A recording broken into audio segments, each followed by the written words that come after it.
buddies, welcome to the Dad's Road to Glory, aka Dumbest Stupid 2018 sitting in a robe because it's freezing in his house. Nevertheless, hopefully you guys had a nice day off. I apologize I didn't give you any content yesterday, but I kind of just needed some time away.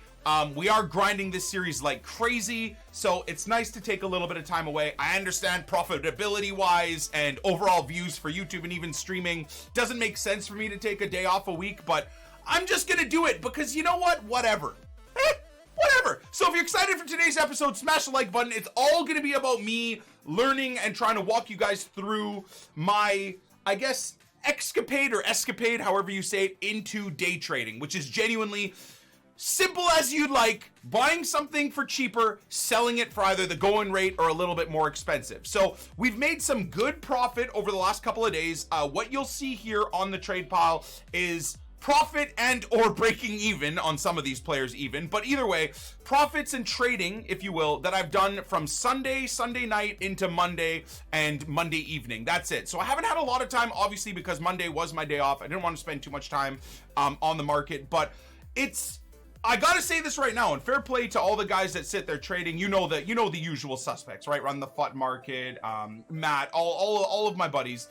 Fair play to them, man. I never really got a good understanding, first of all, of how to properly day trade. But number two, I never really understood how addicting it can get, man.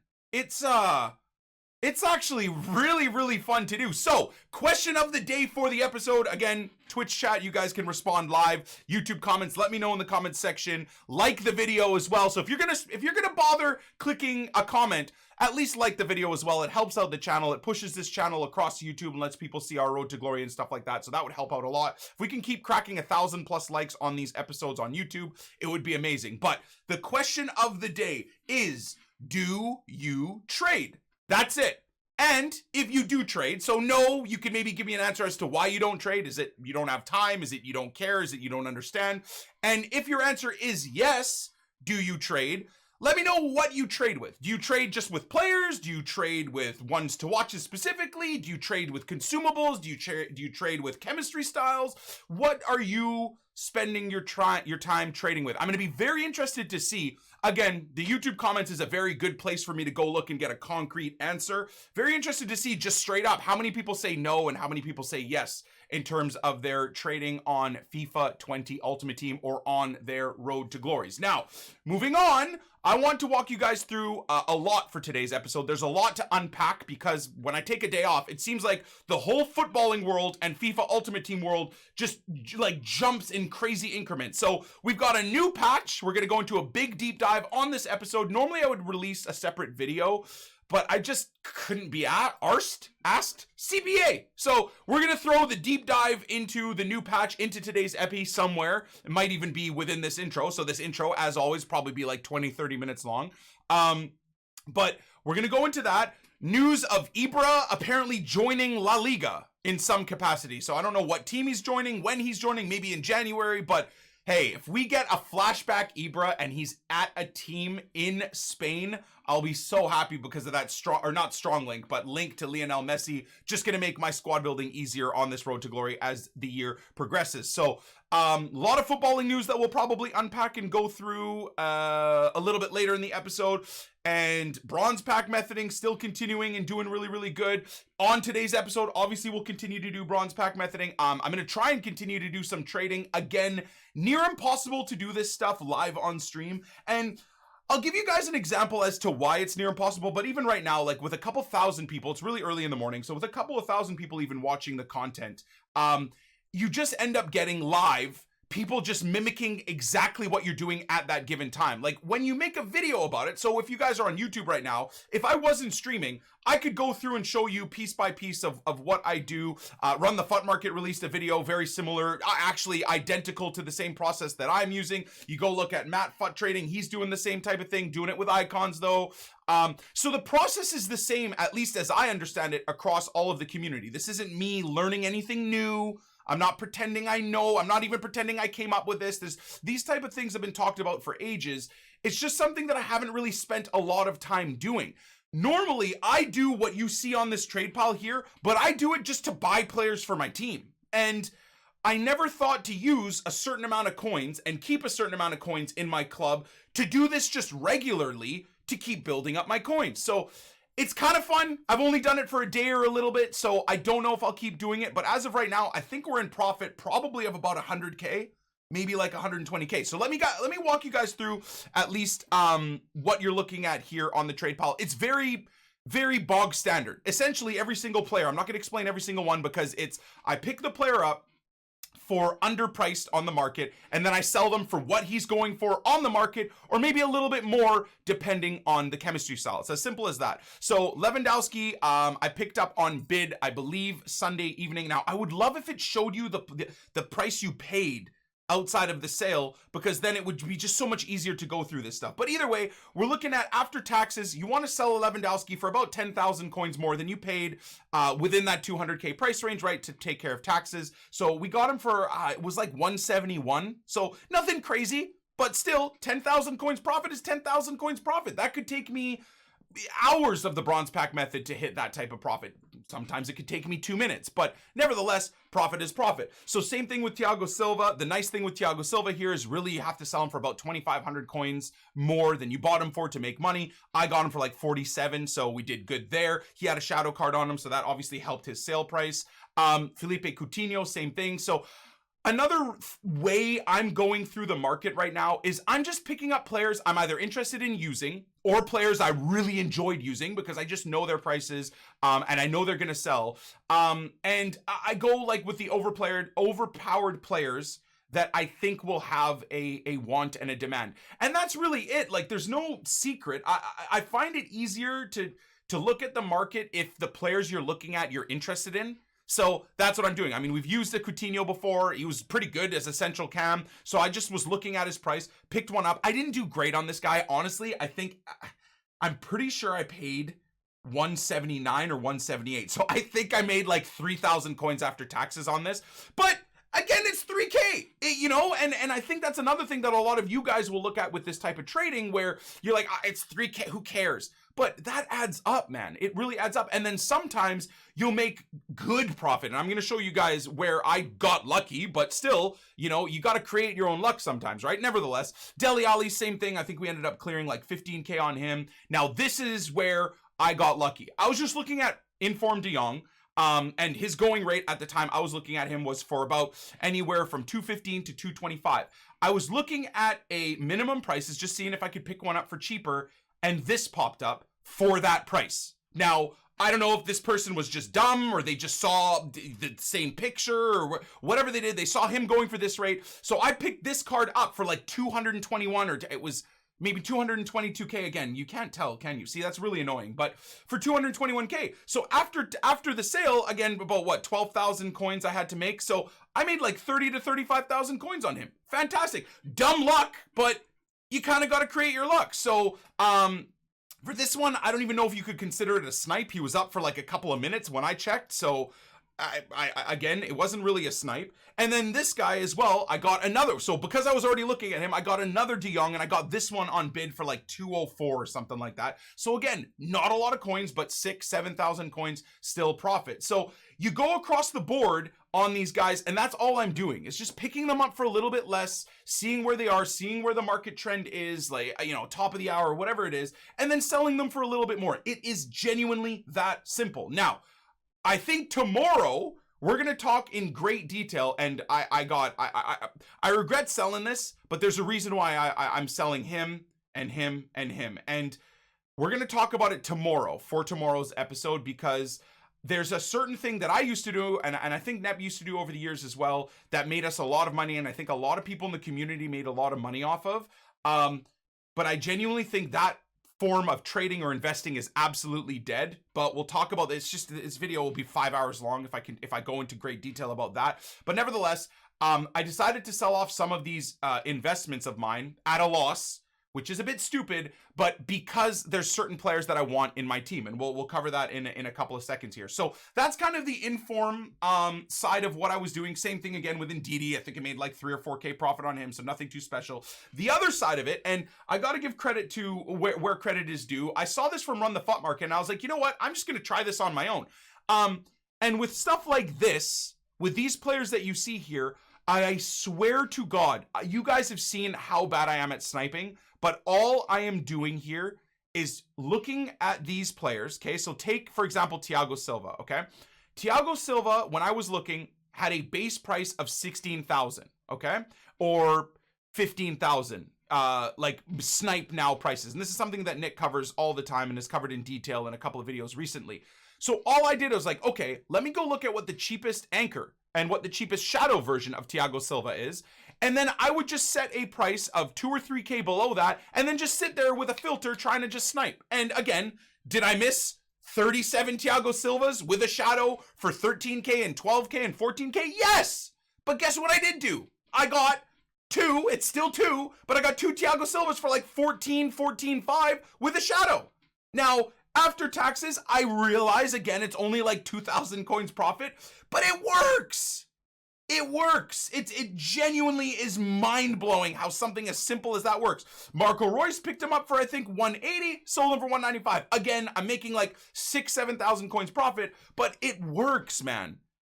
I don't got time for that, but that's good. And again, there you go. So that's what I'm saying. It's the same people that are going to say, I don't got time for that don't have time for the bronze pack method. And I totally understand. The bronze pack method, again, let's just dabble into that real quick as well, is insane. I spend 5 or 10 minutes at a time doing the bronze pack method and I clear dumb money, like dumb money. And I realize a lot of people will say the same thing. I don't have time for the bronze pack method, and that's fine. You know, I'm trying to give you guys little tidbits of what I do on my road to glory that gives me success. Now, previous years, investing, you know, in forms week to week was a good way to make money. This year and every year, bronze pack method is a good way to make money on the side. Day trading, I think, is if you've got like half an hour doing what I'm doing here, like where you just go pick out a couple of players. You can even go pick out like the best part is what I'm discovering. And I know, again, I don't watch the traders as much as possible or as much as I should, obviously, because I stream 8 to 12 to 15 hours a day. So I can't sit there and watch other people stream how to make money, etc. But one thing I'm noticing as well on this trading with good chemistry styles is it doesn't matter the player.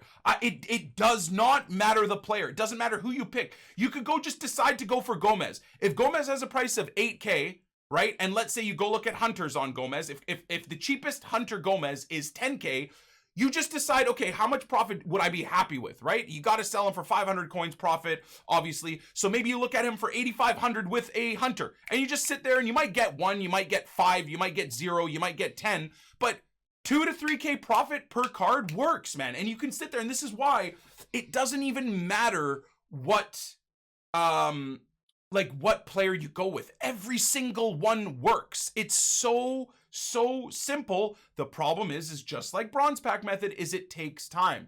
And I think it's easier than putting your time into understanding icon trading. I don't know if I'll ever dabble really into like heavy icon trading or anything like that, because I think only people that really know the market, like good traders and stuff like that, can go heavy in icon trading, because they can sit there for hours at a time analyzing and watching the market, watching the trend, understanding, okay, here's Crespo over the last 5 hours, you know, he's going for 400K. Here's one coming up for 310. I'm going to try and bid on him. I'll bid to 340. You know, okay, here's a Keen going up for this amount. I'll bid for this amount. They have a way better understanding and a way better deep understanding of what's going on in trading that I don't think it's possible for me to do, because I do too much on this series. We do bronze pack method, we do league SBC grinding, we do a lot of gameplay objectives grinding, all of that stuff that I don't know if I'd be able to dedicate 5-6 hours a day to really put the effort in into icon trading specific. But day trading is, to me, the same idea. And what I mean by day trading is literally you just trade within that 5 or 10 minute or 30 minute window, right? So you don't have to understand, and what I'm getting at here, and maybe this is a little bit long-winded at this point, but what I'm getting at is you don't need to understand the full month trend of a card, right? So, for example, that Chiellini, I don't need to understand what Chiellini has been doing, buying and selling for the last week. And that's the beauty of this type of trading that I'm doing right now. And surely the type of trading that pretty much every trader does is that you just need to understand that minute's value of that card. You will never screw up. If you look at Chiellini, he has a buy now instant sell price of 20K. And you see maybe shadows have an instant price of 21. You look for some shadows on Chiellini for 18K or less. You pick up a couple, sure, again, you're only making 1 or 2K profit, but it's consistent profit. And again, you don't have to worry about Chiellini dropping in price or going up in price, because you buy a Chiellini on a shadow for 17K, you sell him for 21 or 22, you're making 2 or 3K in that minute, or in that 15-minute window, or in that 30-minute window. So it's working well for me. I'm really enjoying it, and I'd love to be able to show you guys me doing it here, but I don't could I maybe block the screen and try and pick one player up?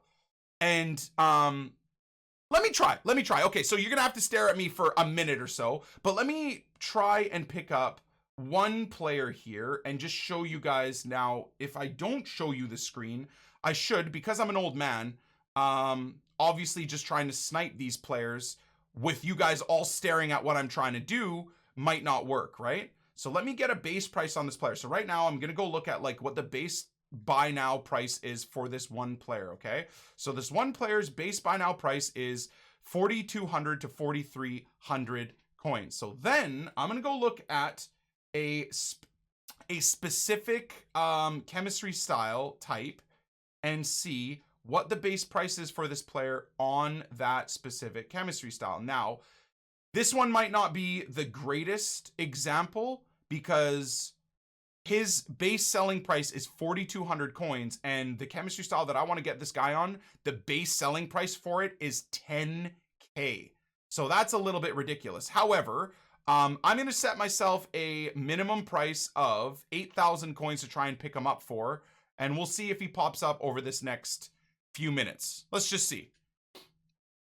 He's looking at Inform Decore. He's looking at, yeah, you can guess who I'm looking at. That's fine. Try and guess and see who I'm looking at. Even if I miss a snipe, it'll give you guys a good idea of what I'm doing here. Because this is the other thing too. While I'm doing this, I don't win all these snipes. Even in the evening when there's no one watching, I don't win all of these snipes. It's Sirigu. There you go. Must be sniping. It's not necessarily sniping. I mean, I am, I guess, kind of sniping right now, but the point is you can do this with bidding, but I don't know if you can bid and win bids on this player that I'm looking at this time of day. There's too many people on the game right now. I think later in the evening, you can do the same system via bidding and just, again, look at a player's base price. And instead of trying to snipe them at a certain amount, you just say, okay, I'm willing to bid this guy up to this amount. Takes a little bit more time, but it is what it is. Bid is very hard. Oh, no, that's what I'm saying. It's way better NA nighttime. Like when EU, UK are sleeping, you just have 100 times less people to compete with. So it's way easier, which I tend to do stuff like that while I'm uploading a video or whatever. Oh! Okay, sorry. Well, this video is going to be demonetized unless Swedish gets it. But this is a perfect example. So one popped up at the hour mark exactly, and I missed it. So to explain through what I do, times this by 20 or 30 or 100. So I missed out on this card, which is super unfortunate. That is about 4,000 coins profit right there, which is really annoying. But this is what you do. So a lot of you guys guessed it, and I gave it away. I told you the base price and the max price I was willing to pay. So this is perfect though. This gives me an exact replication of what I do on my own time, because again, if I now sit here and try to do this with all of you guys knowing exactly the filter and the setup that I'm using, you're all going to sit there and make it 1,000 times more impossible for me to snipe a card. But this is a perfect example. So at 6K, I would be making about 4,000 coins profit. Now, I'll show you guys. So what the process that I did is basically here. So it doesn't need to be Tellez, by the way, dudes. It doesn't need to be Tellez at all. It can be anybody. Tellez for me is someone that I was looking at putting in my main squad for this upcoming weekend league. So it just happened to be someone I worked with. But all you do is you go to this Tellez, you go sit there and see, okay, what's his base price? So that's insta listed. That'll probably sell very, very quickly. So that doesn't give you a good idea of what his base value is. Even then, so like I said, I would probably say 4,200 coins is a pretty close to his average setup of selling, right? So then you go to a chem style you want, whether it's anchor or shadow. I did shadow for this particular run, so let's just do shadow. And you go look again and see, okay, what's the base price that a shadow sells for? Now again, this one's a little bit crazy because did I get it? No, I missed it again. Oh, I hate my life, dude. That's another 1,000 or 1,500 coins profit. Ay, Dios mío. Oh no, dude. Anyways, so you go sit there and try and see what the base selling price is for him, okay? So say 9,500. So as always, you want to try and basically get a Tellez on a shadow for less than 9,000 coins. Then at least you're breaking even. What I would do is you start, what I was doing, my filter was 8,000 or less. So that's all you do, man. And in this live setup, you guys have seen me miss 2 players. So it works. It's foolproof. Maybe if you're not an old man like me, you'll even have more success at this. But it works, man. It really genuinely does work. And proof is in the pudding. I have a Shadow Tellez in my club. And I'm going to show you. I think I paid very similar, like 4 or 5K. It was in the evening. 3,500, dude, for a Shadow Tellez. All right? I'm not making this up, man. It works. I did the exact same thing with this Marquinhos. Marquinhos is now, the market apparently on a Tuesday is actually way higher today. On Sunday, Monday, this was the average prices for players. So now you're looking at me on a Tuesday, right? So the market has shifted up. But nevertheless, this Marquinhos, his selling price was being sniped at 12. I looked, I saw, okay, he's got shadows at 16, 16.5. I put up a filter of like 15 or 14.5 on this Marquinhos on a shadow. And you guys saw, I picked up a bunch. And then this one, when I picked him up for 12, I'm like, oh, I'm going to keep him. I'll put him in the team. So very, very, very easy to do. Now, this is a little bit of a spoiler on the Weekend League planned squad. We pieced this together on Sunday with the Twitch chat, like later on in the day when we were done the quote unquote recording day for the Road to Glory. But this is kind of the plans. The problem is, again, is I can't keep up with Neymar's inflation. That is the biggest issue. Now, on Sunday, I was watching him go on bid for like 930 to 950. Now, if the rest of the players have gone up in price by a bit, then I can only assume that Nene's probably closer to $1 million, right? Oh, okay. Well, no, he is still, I mean, he's not 950. We can go, hold on, double check. Have a little gander here. See what we got. Oh no, he has gone up. So he has gone up in price. Oh, that's disappointing. Yeah. So, well, there you go. I genuinely cannot keep up with Neymar's inflation. And what the heck?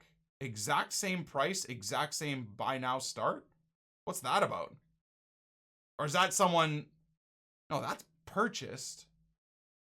That's a second owner. That's almost a little bit weird. But anyways, so I'm trying to chase this Neymar, and I'm trying to get this Neymar before Wednesday. That's the goal, and that's the plan. It's EA putting them up. I don't know. I mean, I see a lot of people saying stuff like that. I don't know if that's factual or not. So got that covered. I know, I mean, this feels like it's still an intro. It's not. At this point, we're fully into the episode. It's just still a full live discussion about what we have going on. But even better is that's not the end of it. So we've got the deep dive pitch notes to go through, and I've got elite rewards as well. So we got elite squad battle rewards to open. We've got the pitch notes to go through. So I think what we'll do actually is, I know I'm going to keep you guys waiting for a couple minutes here because I'm very, very interested in this pitch notes. So let's work our way through the pitch notes, and then we'll see what EA are doing. Well, it's not even pitch notes, the patch notes. And we'll see what changes are being made. So a lot of people are saying this is going to ruin the game even worse. At least that's what I've seen on Twitter. And a lot of other people are saying this is what's going to save FIFA 20. So let's try and give our unbiased, untoxic opinion on the changes. Gameplay made the following changes. When losing possession and transitioning into drop back defensive tactic, the defensive team will no longer apply any pressure to the attacking team. This change is intended to bring back the tactic closer in line with how it's portrayed on the real life pitch. As a result of this change, the offensive player can have more space to use in order to build an attack after winning the ball back. So, on initial analysis, this seems very good. Very good and very promising in terms of a starting patch. Thank you, babe. So I'm kind of excited about it, that the drop back tactic they're trying to nerf, but I don't know if this is the full way they should do it. Like, I genuinely feel this just means that people won't get the double advantage of running drop back, where they get 10 players behind the ball, but then also can high press you. So that's a good start. But the problem is once they have 10 players in the box, they still have 10 players in the box. And you still need to break your nuts off to break them down. And that is a big problem. And I think something that the community will make it worse. I genuinely feel like this could be actually worse. And again, the reason why is there's no change to the core issue of drop back, which is having 1,000 players behind the ball. Now, as far as I know, I saw a few people tweeting about this stuff right here, right? The maximum depth. But I still think that drop back mechanic is an issue. And the reason why is, again, what I'm trying to get at here is they're not tackling the fact that they phantom upgraded and boosted and buffed AI defending. There's no denying that anymore. They fully buffed AI defending from early access, where if you weren't in control of the defender that had an offensive player running down the wing, if you weren't willing to control that wing back, that offensive player was going down the wing and beating you for pace. Now, you can try and send your offensive player in on net, and the AI will take the wingbacks and the center backs and or the DM and fully track that run and then lunge and intercept the ball before your opponent will select that defender. That was never the case in early access. There was an actual skill gap, and there actually was a manual defending gap. There isn't anymore. And what worries me is that horrendous AI ultra over usage, over defensive setup is still here. They haven't said, hey guys, we're reverting back to early access AI defending. That's the biggest issue with drop back in my eyes. Yes, one of the big issues is having 10 players behind the ball, or 4 defenders in the box and then 4 midfielders just in front of the box, which, yes, even though they talk about this, that still is going to be something that happens. There's no denying that. It's just that you won't have 4 defenders in the box, 4 midfielders in the box. You'll have them right in front of the box. But the biggest problem is AI over defending in those 10 players. I don't even so much mind drop back being there if the guy that's willing to have those players behind the ball has to be the one closest to me on the ball, or has to be the one that then has to select the defender when I put a player in on net. That's the issue. That's the problem. So let's continue on. My biggest concern here is that they didn't address AI hyper defending, which is clearly something that they brought back into the game. Strikers set to come back on defense, player instructions will not join the midfield defensive line if it already consists of a maximum allowed players. For 4 defender formations, a maximum capacity in the midfield line is 4. For 3 and 5 defender formations, the maximum capacity of a midfield line is 3. So again, the problem with this is, yes, I see that they're typing out that they're working on something like this, but you guys need to understand that if someone is on drop back in a 4-4-2 or in a 4-2-2, guess what? 4 defenders dropping deep, and then, oh no, there's a max of only 4 midfielders that can drop as well? It's the same thing. It's the same thing. Now, RIP 352, that's a problem, right? Now, 352 will, I guess, only be able to have the center backs and maybe the DMs and Cam drop deep, but 4-4-2 is going to be nuts. 4-2-2 is going to be nuts. So I see where they're going with this, and again, I'm not trying to be toxic about it. I like what they're trying at. I just don't know, and we'll find out once the patch is out, right? Because we'll only know when we start testing the game out. But I don't know if that's the answer, man. And why do I have a feeling that once I'm done looking through these patch notes, there'll be not a mention of button delay still being an issue, if not worse than ever, and there'll not be a mention about the servers being a mess, and the discoveries of the community that at some points in the game, your game will go from 60 hertz to 30. And some full games you'll play on a decent connection, but your game will decide to play in 30 hertz instead of 60 hertz. And for those of you guys that don't understand basic technology and whatnot, that kills your game, completely kills your game off, and is a big reason as to why your game feels like it's so sluggish and slow and terrible. Is there any addressing of that? No, right? We're leaving it up to the community to find these broken flaws in the game, and then eventually EA plays catch up and will say, "Hey guys, we've studied and analyzed the 30 hertz issue versus 60 hertz issue, and we fixed it." Okay, you know, that's the problem. That's the problem. Anyways, whether or not the exact terminology is there, that's another issue that I'm worried that they're not going to be talking about within this patch. But anyways, let's move on. Increase the likelihood of ball carriers stumbling after being successfully tackled when a defensive player performs a standing tackle action. That, just after I read this, has me fully erect. That is fantastic. That is so good.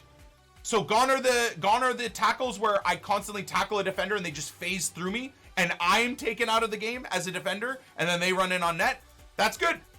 As apprehensive as I am about the drop back attempt at fixing, this is good for manual defenders. The direction of the stumble is more influenced by the direction of the defender's tackle is from. During the stumble, the tackle player is no longer able to take control of the ball. Oh my god. That's actually great. Now, bear with me here. This is a little bit of a tinfoil hat wearing issue. What concerns me here, for those of us that manually defend and you make a face-up tackle, this situation is very good. One of my other complaints with the game, though, is how nonsensical the physical contact is in this game. You could be the offensive player, right? And you have a defender flying at you. You turn away from them to move the ball away, where you have the ball and your body in front of them, and they just fly into the back of you, basically knock you over. I'm not saying fully take you out, but basically knock you and shove you over and somehow also take the ball away.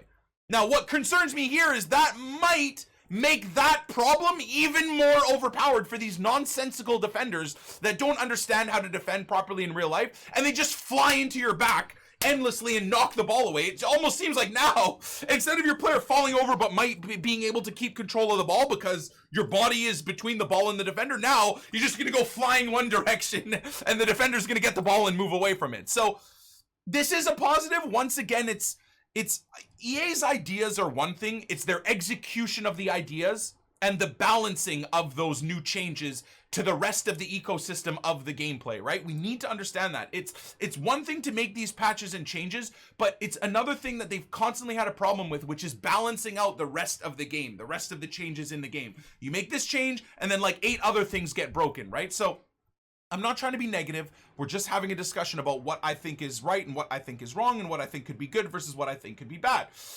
Reduced effectiveness of first-time shots and volleys from the edge of the box and beyond. Okay, so one of the only ways to score with someone with 10 players in and around the box, or 8 players, sorry, in and around the box, is gone. That's a bit concerned. Increased error for difficult first-time shots and volleys, resulting in potentially less accuracy, speed, and spin. Increase incoming ball velocity impact on first-time shot error calculation. Increase impact of vertical ball velocity on volley error calculation. Do I need like a degree in mechanical engineering to even understand what the hell they just wrote here? Like, what even is that sentence? Increased impact of vertical ball velocity on volley error calculation. Hey, I'm not freaking Einstein, bros! What? Anyways. Moving on, slightly lowered the impact of high attributes on error reduction for different regular shots. Slightly lowered the impact of high attributes on error reduction. This change only impacts error reduction that was applied by attributes. So they're making fixes to attribute cards? How about you take them out of the game?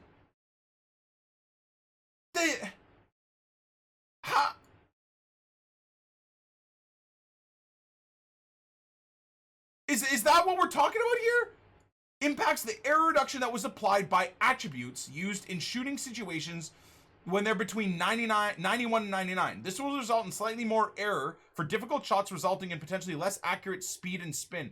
Bro, shots are so hard as it is, bros. What are we doing here, man? Why not like reduce defensive AI psychoness as a thing? Anyways, yeah, it's not attribute cards. It's literally just attributes of the player. Does not impact finesse or chip shots. Yeah, I mean, chip shots are so hard, at least for me. I don't know if they are for you guys. Made the following changes to long shot and finishing attributes. Jesus Christ. The long shot attribute has been updated to now impact the results of a shot taken from 65 feet or further away from the target. The target is the exact location of where the ball is being expected to go, determined through the mixture of directional input and the shooting assistance setting, aka shooting RNG. The finishing attribute impacts shots results from 55 feet or closer to the target. Wait. Hold on. Wait.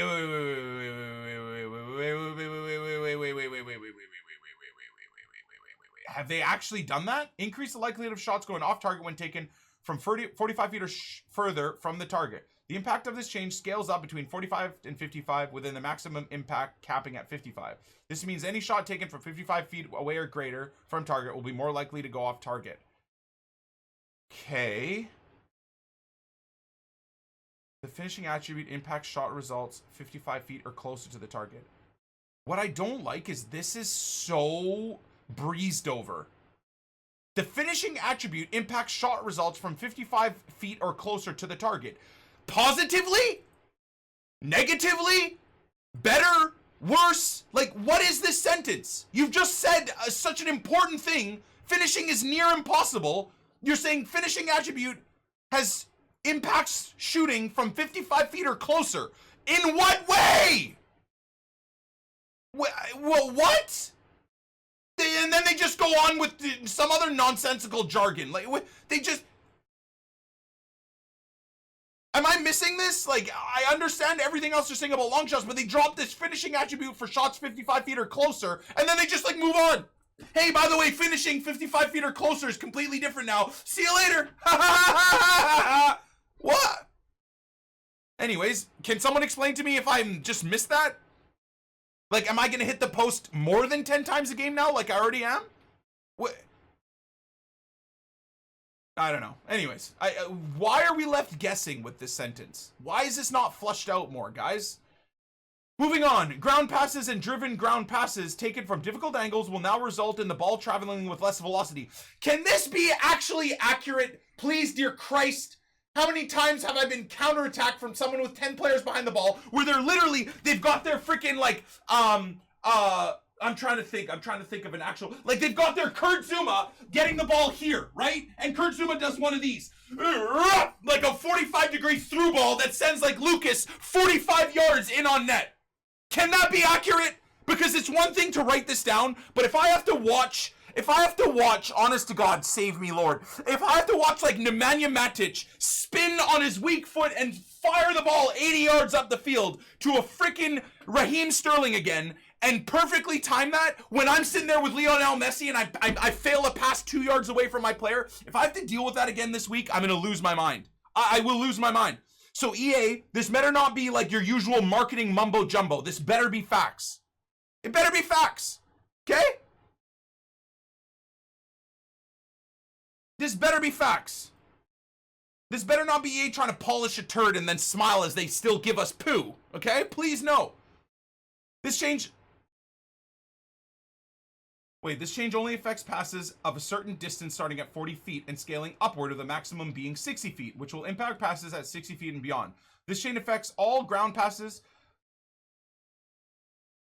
Wait, whoa. So the chip 180-degree spin through balls are still not affected? So the L1 chip balls are not effective? Have not been changed. This is straight up just ground and driven ground.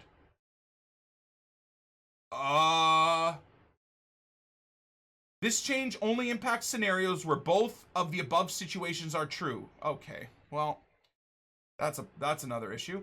Allowed players to select direct free kick camera in more situations. CPU AI controlled goalkeepers will not give away the direction of their dive in penalty kick situations. Honest to God, wait, CPU AI controlled goalkeepers. Okay, never mind. I was gonna say, does your keeper give away where you're gonna dive? Mad. The aiming reticle for penalty kicks has now the same behavior across all types of directional inputs. Added the ability to perform, who cares about Volta? No one, literally 0 people. Moving on. Address the following issues. In certain formations, when locked to an individual player, such as when playing as any in pro clubs, midfield will form a defensive line following a set piece, resulting in positional change.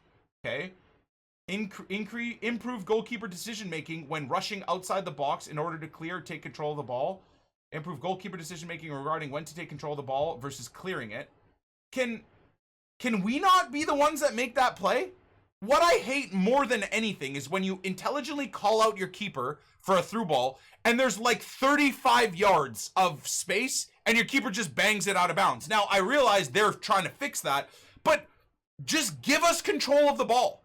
Let us do that. Now, I guess the problem with that is with how much button delay there is, you will get control of the ball and you will do a first time clearance with the keeper and your keeper will take a touch and then get tackled, as opposed to just clearing it the first time that you want them to, right? Like I showed you guys in last episode. That chance with Gomez where he took a touch, even though you saw me load the shoot, and he walked the ball into the defender, and then 2 seconds later tried to shoot the ball and fell over, and then I got counterattacked and conceded. So that same situation is, I guess, maybe why they don't do that, because keepers would just be idiots. But again, I hate how much like AI involvement there is in this game in general.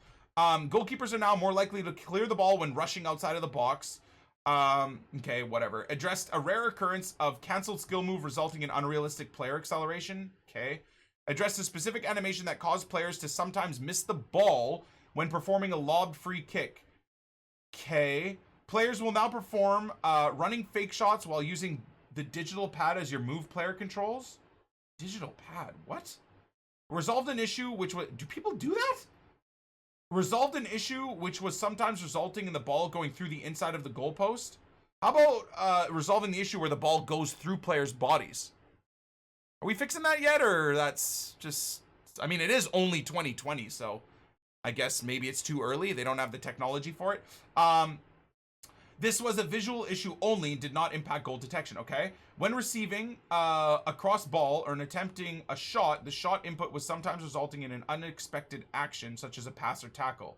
When receiving a cross ball, okay. I mean, I've had that happen a few times, so I guess that's a positive. Sometimes the shot on target match fact will incorrectly consider situations not originating from a shot, okay? So like crosses counting as a shot or something. Sometimes the goalkeeper would not attempt to make a save during a penalty kick when the ball was too close to them. Serenity now. I had that happen about 4 times this weekend where I read the middle and then the guy just fired it at my keeper and it still went through him. Headers are being considered as an air ball for the purpose of air ball auto switch setting, even if the ball trajectory was below 8 feet. Okay. But address the following issues. Visual issue where player control settings appear to be locked in the settings. Nobody cares. Volta, weird, even though it's saying FUT. Visual indication in FUT rivals related to the guest player information of which team was playing home or away. Can we just have a standard blank screen when we go into the game so people can't figure out when they're home or away? It's a month into the game and I cannot find games if I randomly get home. Everybody quits.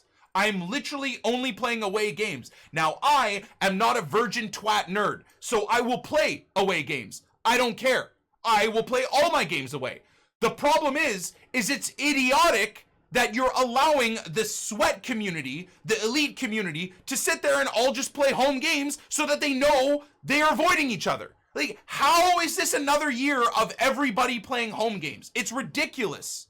It's absolutely ridiculous. Fix it. Just have a dark screen with just your latency there. Everything else blocked. So you can't see anything other than your latency. That's it. And you click enter or not. That's it. Then you can't see anything, man. It's ridiculous. When playing swap house rule, I don't give a shit. When scrolling through multiple seasons objectives, sometimes the reward image from one objective would display incorrectly on another objective. Okay. How about putting the objectives in game?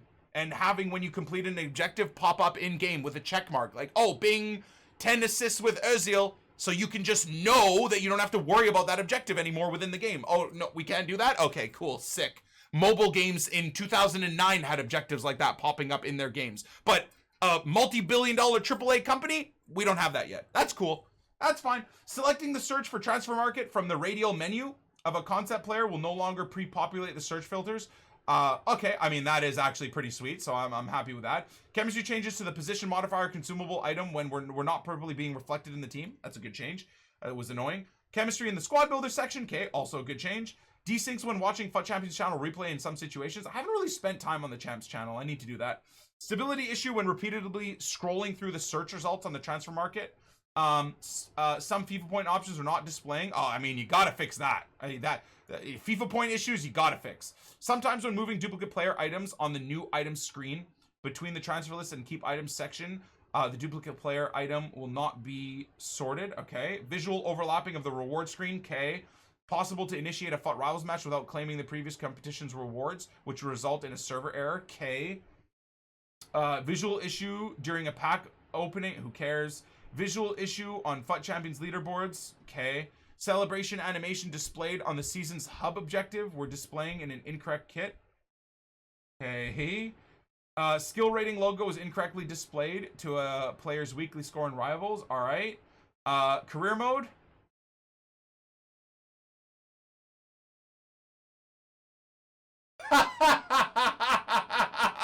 You might as well just put here, career mode, we don't give a fuck about you pussy holes, and then just move on. Like, what?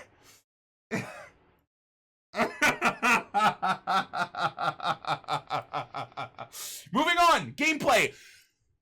Volta, nobody cares. Volta football, nobody cares. Moving on, visuals.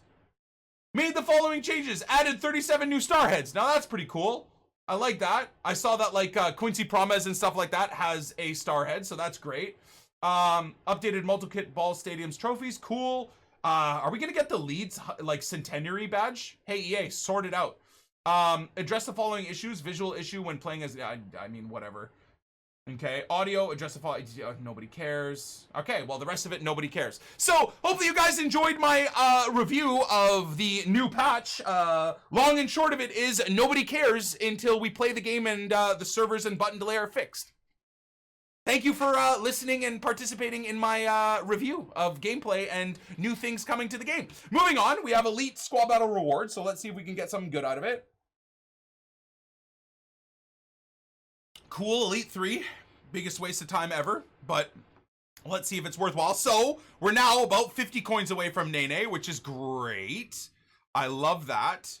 And we got 4 packs to open. Come on. Come on, baby. Give me something. Gold reward pack was just for using my phone. I haven't seen anybody with a gold reward pack get something nuts. Has anybody seen like a tweet or a picture of like one of these gold reward packs with like a Neymar in it or something? Anything at all?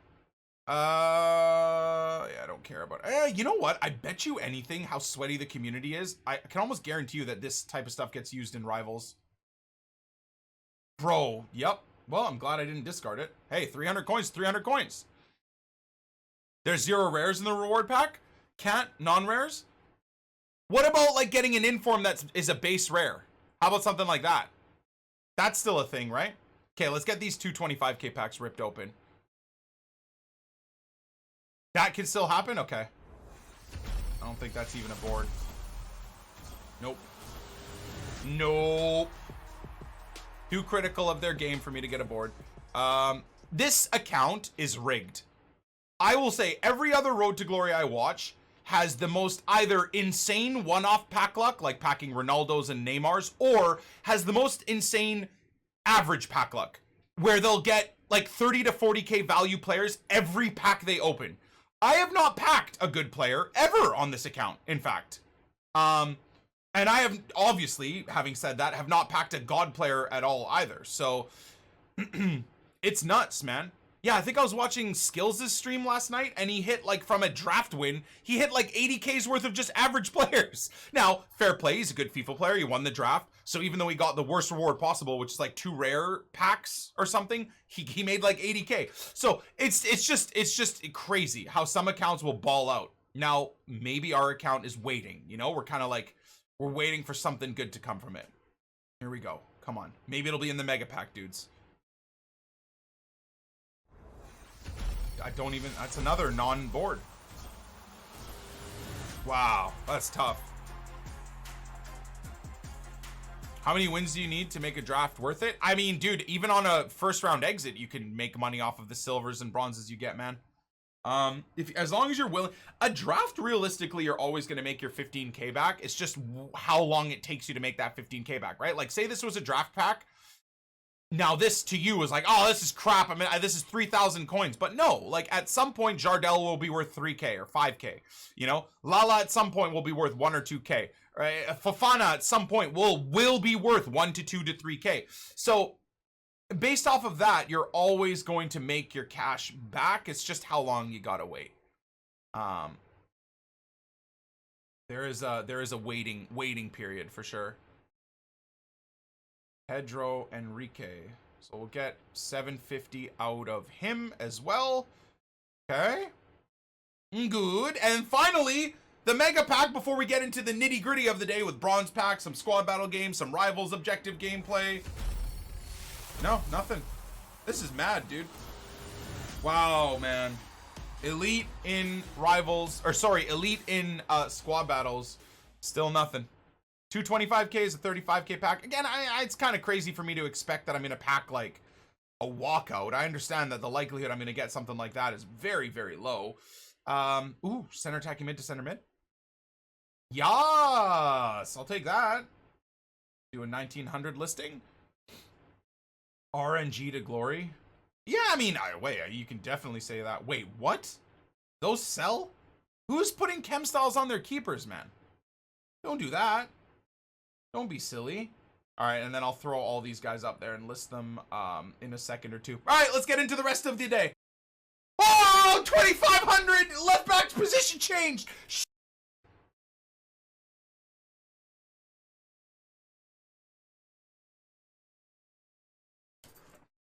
Oh, putana! Come on, dude. Oh. Wow, both those went for 995, huh? Okay, hey, you guys go for these ones, okay? This one's mine. Chat! Stop! Guys.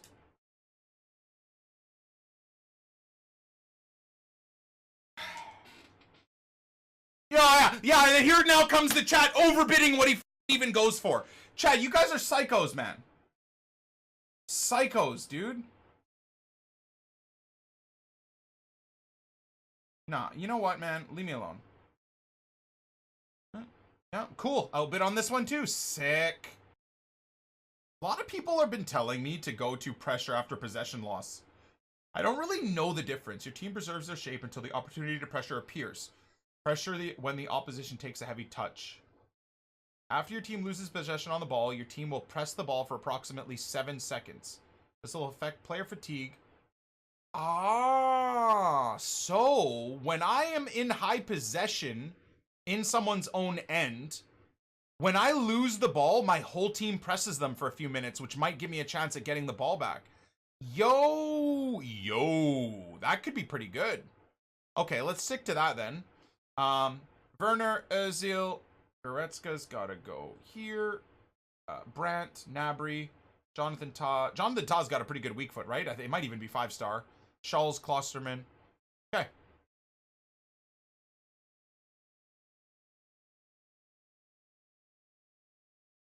Ah! I can't! Whoa! It's so stupid! Alright, well, I guess we got the mystery ball achievement done, dude. Oh my god. Look at my keeper. It's so... I hate these game modes. I know you guys try to tell me that you love them. But I genuinely hate these game modes. I don't know why, man. I guess I'm being just a batch. But for me, they're just so resident sleeper. But we got one part of the Mesut Özil setup done. For those of you guys that haven't been able to piece it together, we built a new squad. Well, I guess you would have seen me trying to fail sniping for players. So anyways, we finally pieced together a team, got most of the team for well below their going rate with good chemistry styles. So later tonight, we should make some profit just off of selling this team, which is a sick one. I like that. Very happy about that. And that's how it looks like in game. Now, Julian Brandt as a wide cam is pretty horrendous. Even in mystery ball, he feels awful. So the problem is now 20 shots, dude. The problem is now is we actually have to go into online gameplay. Now, we did get part of the objective setup done. So let's go claim all that. I'll show you guys my trade pile of sold items too. Or I guess finished off, what is it? A 2-player pack. Hey, that's not bad. I'll take it. Every little bit helps, man. I think there's only going to be a 1 rare in there, right? So assist 10. Okay, so I need to do that in squad battles. I'll probably do this evening on my own time, outside of you guys having to watch me do this boring ass thing. So for tomorrow, we should have a Mesut Ozil ready to go for a squad. So it's not something I'm going to get done today, but we're going to work towards this. So this is where things are going to get crazy. Score 10 goals using German players and rivals. Assist using a max physicality of 70, minimum passing of 80, and 3 separate rivals wins. So this one's going to be a bit annoying, but again, we've got a full German team where like Ozil, I believe even Gnabry and Brandt all fit this criteria. Goretzka fits the criteria. So I've got a lot of assist possibilities through 3 wins. And then the Ozil bounce with Premier League players. I'm going to try and do this with Mesut Ozil today. If after 5 or 10 rivals games of me pulling my hair out, I don't get this done, and it's like the last achievement, we'll build a Premier League team tomorrow to try and do this with. Now, I've heard from a lot of people that it doesn't work unless you chip over a keeper. So chipping into an open net, chipping a penalty, none of that stuff works. I've also heard from other people that you need to hold L1 the entire time as the ball floats into the net for it to count. And then I've seen other people say, no, I didn't do any of that stuff. And it worked perfectly fine for me. So I don't know. I'm not, and there you go. Little bit of profit. Did you guys even see the Jonathan Tah we made profit on? Sniped him for 2,500 with a shadow, sold him for 36. Now, a lot of you guys will turn your nose up at that and say, oh, wow, 700 or 800 coins, profit, big deal. It is a big deal. That's a huge deal. You do this times 10, times 20, and then we're making cash every single day. Top that up with me selling every single thing from regular packs, and then top that up with me doing the bronze pack method, and we're genuinely balling. We are actually balling out, bros. So I got, I think, about 20 or 30K to make before we can get a Nene. So we're not too far off. I should be able to get Neymar too. I hope this evening. That's gonna be the goal and the dream and the want. So anyways, there's the squad. Hummels going into rivals with this setup. I know a lot of people, like a guy tweeted me here. Let me show you guys this, man. A guy tweeted me basically saying like, you can do it with 1 player, ha ha ha ha ha, right? I did it with Gnabry, ha ha ha. Now, I understand that you can cheese this or do it with 1 player. A lot of people are screaming at me saying, dude, you need like Premier League players to do it. I just wanted to build this German squad for some fun. We got some pack pulled players of mine, right? Obviously with Goretzka and Red Hummels. And then we've got some different players in there. Obviously Mesut Ozil, trying to use him, trying to use Jonathan Tah, among others in a 4-2-3-1 is just fun for me. That's all. That's all I really want to try and get. And I could squeak in some Prem players here. So like once we get the assists done with Ozil or with Goretzka or whatever, I can sneak in some Prem players and try and get more chip shots done with the Prem players. So there's no rules at the end of the day. I just wanted to build a German team for this objective and have a little bit of fun with it, which is probably going to be a nightmare because I think we're getting closer to Division 3 now, but whatever. Let's get this pack opened and then we'll, oh wow, it is just 1 rare. And then we'll continue on the onslaught of rivals with the German squad. No, that's dead. Unfortunately. Oh my, that is more than dead. That is so bad. First game.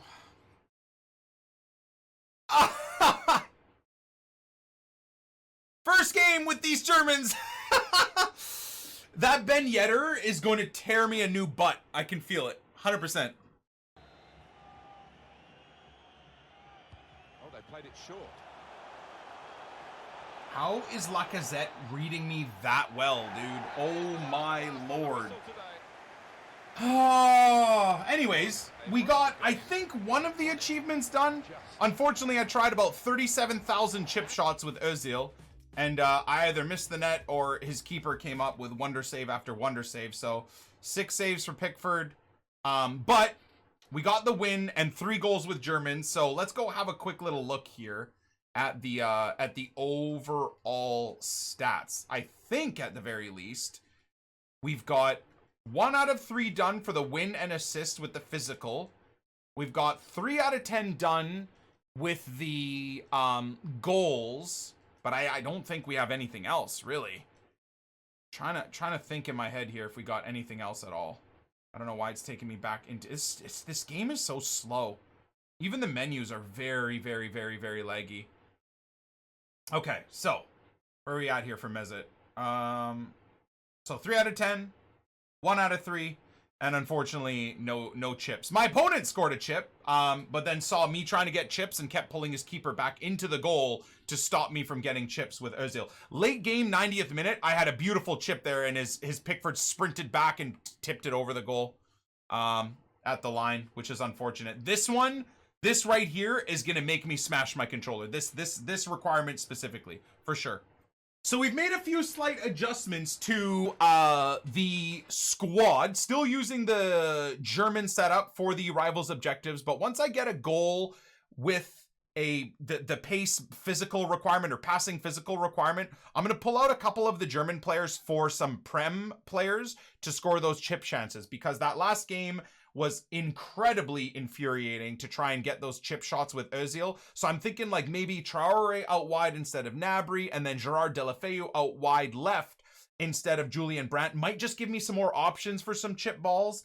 And we'll just see how it goes. You know, all we need to do is score a damn chip ball in 2 games. We don't even need a win. Now, in terms of the 6 p.m. content, please, EA, let it be good. Please let it be good. Please let it be good. Please let it be good.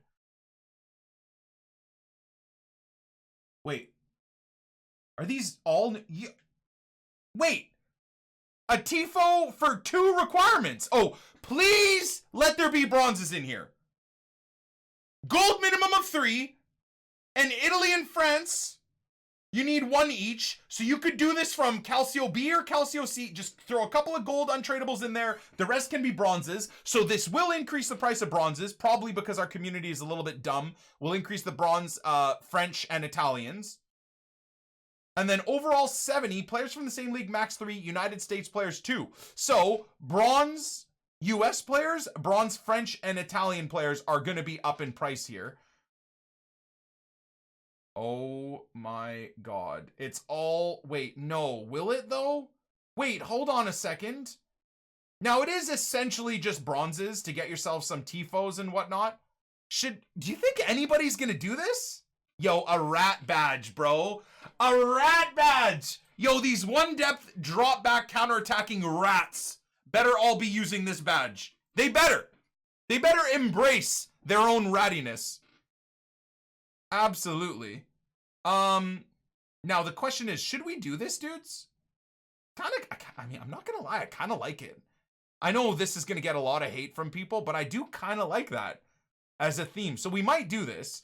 Cauldron Bubble, so we get a jumbo gold pack. It's not even a premium jumbo gold pack, so it's a 3 rare. What do we got? What other increase in prices are we gonna have? 3 gold players, exactly. The rest can be bronzes. Players from the same nation, max 3. Players from the same league, max 4. Now that is a little bit annoying. We'll grind this one real quick right here because I don't think it's going to be too hard to do. So as always, let's go with untradables first. See what we can get as a theme for the 3 untradables. So we'll go gold, we'll go lowest to highest, and we'll go untradables on. Okay. So, and obviously not using Bundesliga players. So Portuguese league is always a league I seem to have a lot of. Argentinian league, Brazil, Turkish league, Ukrainian league. So I've got a few Argentinians, but no like main. Okay, 2. No, that's a goalkeeper, so that's not going to work. Italy, Spain, Russia. That guy's newly untradeable. We got a jumbo gold pack out of that one. Now, this one, I don't know what specific leagues are going to be expensive. I don't know. Maybe this one is more positions that'll be worth something. So that one's done. And then premium gold player pack. So a 25k pack. Now, watch this one just be all gold requirement. It's usually something EA would do. Yeah, well, 75 rating overall. So pretty much. Republic of Ireland or Scotland players, exactly 1. Players from the same nation, max 4, leagues minimum 4.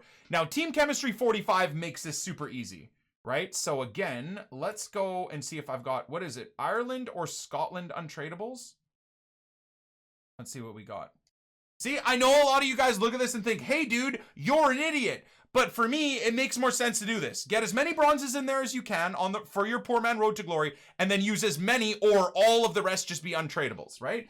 Considering the chemistry is so low, you can easily do this. None of these guys have a damn value. Maybe this center mid has a little bit of a value. Let's go have a look at players like McTominay and Phillips and see if they have gone. But even then, they haven't really gone up in price. So you might get 1,000 out of these guys, but still, I'd rather hold on to them than get rid of them. So 25k player pack for the 6 p.m. content. Honestly, dudes, I don't know. I don't know if I care enough to do these graveyard nights. What are you guys doing this? Should I do this? Does it matter? Does anybody care? I don't know. And here's hoping for tomorrow's content we get a new league SBC. I really do hope that that's a thing. Scream Joe Vinco, for those of you guys that haven't seen, was yesterday's content. I'm going to cover this real quick for you as well. I saw a lot of hate for this card. He's 30k. 30, 40k for a 4-star Italian boosted scream card with high medium work rates, short as hell, and good agility and balance, which means he's going to be incredible to use. I actually think this is a great card, to the point where I almost want to go against my own thought process and get him. This card is bad? Why? Who cares? How is he bad? How are people so horrified with this card? Just get Insigne. Yeah, but I mean, I agree, but Insigne is something that isn't going to be first owner, right? So for the objectives, I think it's not like this guy's 90k. For like 20 or 30k or even 35k, I actually think this is semi-decent, man. I know that the pack return isn't great, right? What is the pack return? Small prime gold player pack and a jumbo gold pack is not great. So it's not like you're going to get anything out of it really, right? But for 30k, I don't know, man. How much time do I have on him? I got another, so maybe by tomorrow I'll decide whether or not I want to get him. But on this account, I'm a little tempted. I'm a little tempted by Vela being that he's 30k. I'm a little bit tempted by Harrod because he's 30k. But again, this is where I need to go back to the idea and the thought process that I should be trying to stay liquid, because 30k here, 60, 70k total here, 100k to 110k total here. That is now, initially each card looks cheap, but one thing you got to consider is that is 110k gone that I will never get back, right? So I still think for my road to glory, I'm not going to do any of those cards, because that's 110k that I lose, that I can't use to buy new players, that I can't use to trade with, that I can't stay liquid with come Scream or come the next promo or come Futmas or come Team of the Year. That all of that stuff starts adding up like crazy, man. Just look at some of your favorite content creators or look at your own account and put together all of their untradeable players that they have in their club. Piece by piece, you can justify every single card. But when you look at some of your favorite content creators and they've got like a piece check flashback for 100 something K, they've got a Walcott for 200k, they've got this guy, that guy. Some of your favorite content creators, even though it makes sense on a 1-by-1 basis to do them, they're sitting on like 500k to like 800k of untradeable items. I have easily 900k in untradeable players in my club. And that's what I'm saying is, when you look at them on a 1-by-1 basis, it's not that bad. But when you put them all together, I am happy that I'm liquid. And that's the reason why we're doing so well on this account right now. So I'm going to, you know what? On that note, I'm not going to do Giovinco. I'm just not going to do it, man. I'll go buy an Insigne or use something. Is that a board? No. Okay, well, a duplicate Quincy Promes feels bad. Feels bad. I just have OTW Promes and Sanchez. Yeah, I feel that. Okay, so as always, put these guys up there and I'll sell them on my own time, so you guys don't have to watch that. Save that for now. Architect, do architects sell? Hey, if I can get 300 coins out of an architect, yes, please. I'll just pop that up real quick. Maestro, same thing. For now, I am just buying players with the chem styles that I need. I'm not using them myself. Get rid of all that. And then these two I'll check on my own time to see how much they're worth. Okay, next pack. Come on, baby. Come on, baby. Premium gold player pack. Give us something, man. This account has genuinely not had a single good walkout this entire year. Or a single good card this entire year. And it's not going to be from this pack either. Ay, ay, ay, man. We are striking out, bros. Poor man Road to Glory account is cursed. At least in terms of pack luck. But just got to keep chipping away. Ethan loves that idea. He thinks I'm joking too when I told him if he's a bad boy, his punishment is he has to play FUT champs. He thinks it's like hilarious. And I'm like, no, you wait. Once you're of age, you'll understand.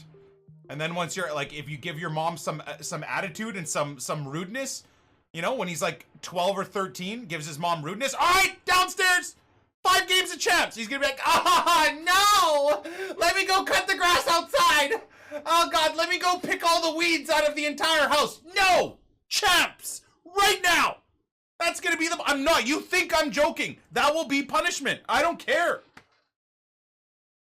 And if he doesn't at least go 4-1 in his games, he has to play another 5 games. Easy. Like, dude, I'm gonna get the best rewards ever. Okay.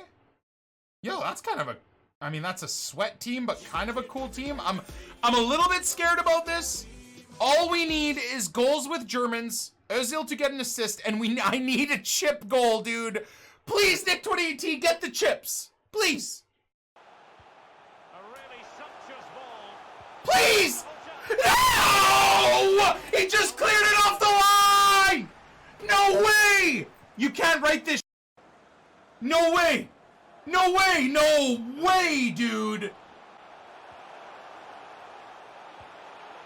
Oh my God! I want to cut my sausage off and send it to Mars!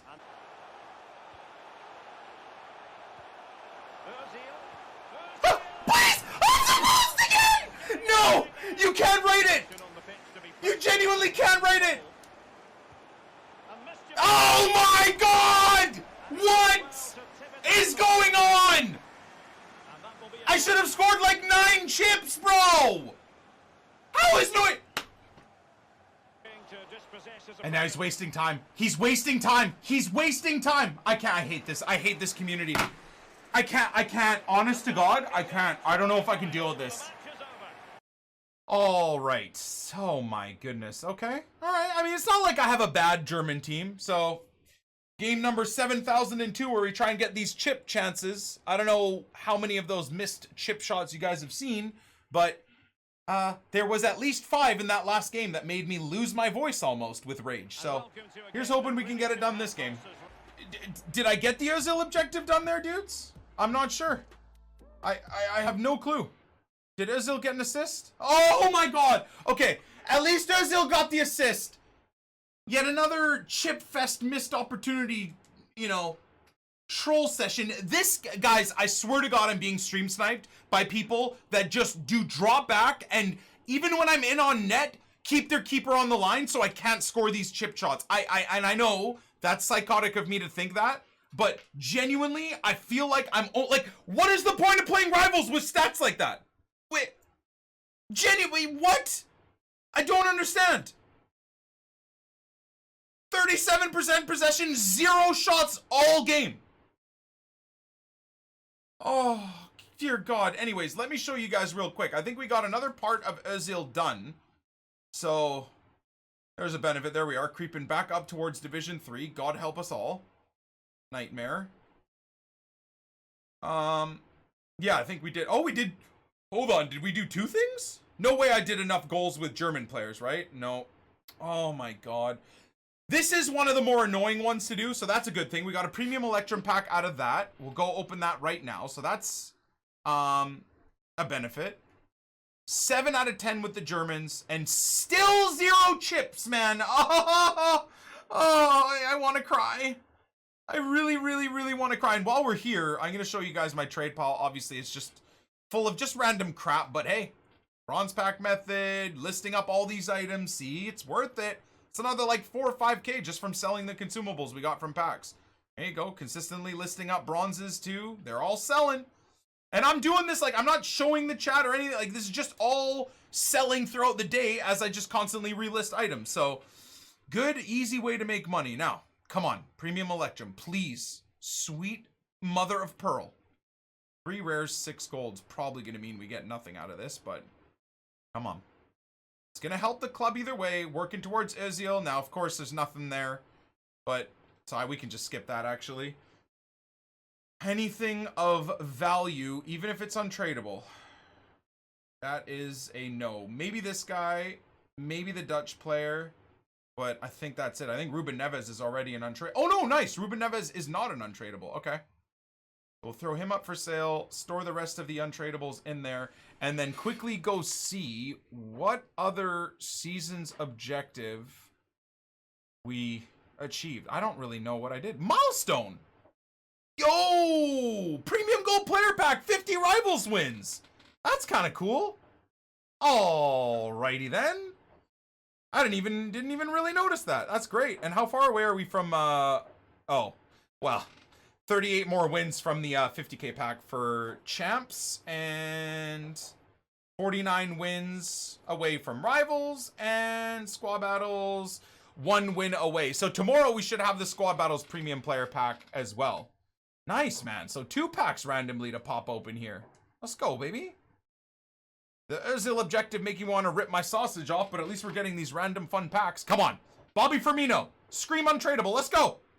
I think that's something. Oh, it's just a board. Come on. Tellez. No. Who's this? Anything else in there, or is that just... Oh! Nelson Semedo untradeable! Yo! We don't need to get Alessandrini anymore! No more Alessandrini from the FUT swaps, dudes! I now have a forever strong link to Lionel Messi in the team. Dude, he's like 20k. I swear he's 20k. He might be a little bit... Oh, he's 40k! Let's go! Massive pack pull, boys!